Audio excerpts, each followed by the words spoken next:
Hey everybody, how's it going? Been a while since I've recorded a video, but I figure I'd demonstrate the stuff that I've been working on for the past little bit. I'm all done my contract now. It was a great experience, great company, but I decided that I wanted to get back into game development for a little while. I've got some stuff that I still want to do. I'm working on a different concept at the moment, which I'll show you in a second here. I still like the bomb slot concept. It was, it still seems like it could be really fun, and it kind of works towards that goal of delivering more gameplay than Code Logic did. But I'm thinking it'll be a little bit more challenging in the graphics creation department, and I wanted something that was maybe a little bit simpler or had a different aesthetic. Um, and then see how that goes, and then maybe move into bomb slot or one of the other concepts that I have going on. So with that, here is my prototype that I've got working. Um, there'll be more to it, but it's just kind of a demonstration of the visuals. I'm kind of going for those like old handheld LCD display style, obviously pixelated, and I'm hoping that, two color graphics, or I might expand it to maybe have like different shades. I haven't decided yet, still working everything out. But the idea is that it'll be some kind of spaceship orbiting some kind of planet, and you'll have to both attack the planet somehow and defend yourself against waves of enemies that come and try to stop you from doing that.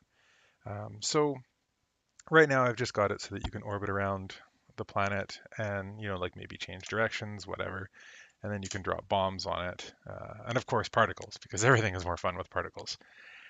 This isn't, how it's going to end up, but it's just more of a proof of concept, and I wanted to get an idea of what the sizes of everything looks like.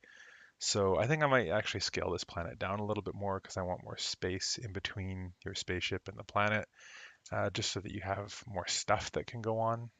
And I'm thinking that it'll probably involve some kind of touchscreen controls where you can perhaps select some abilities that will, do either offensive or defensive actions for you, and then perhaps some kind of progression where you go through different waves of attacking, or maybe different planets, and then you can also purchase upgrades to progress yourself through the game.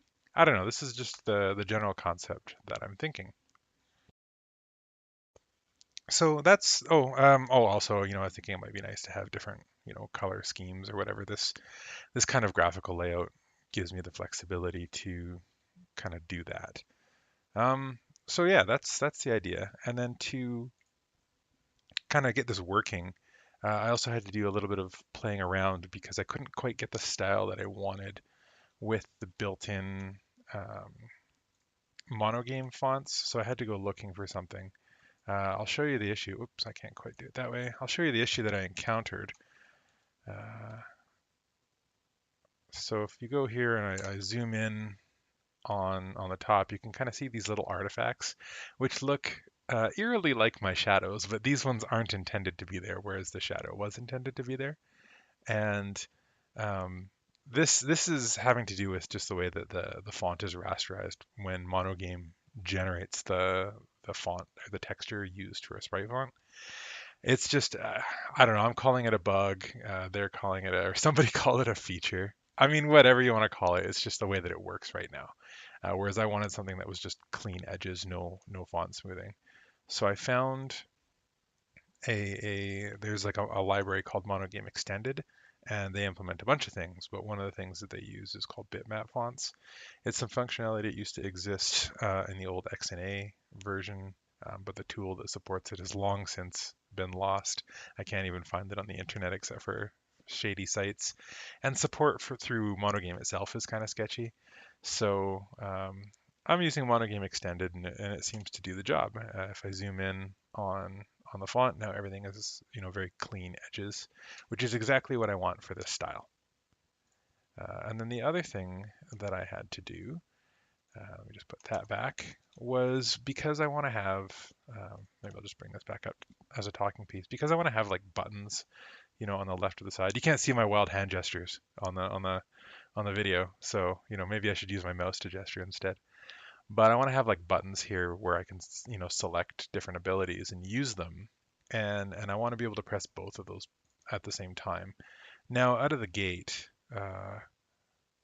Monogame actually supports multi-touch controls, but the way that I implemented it before, sorry, let me just bring up the right project.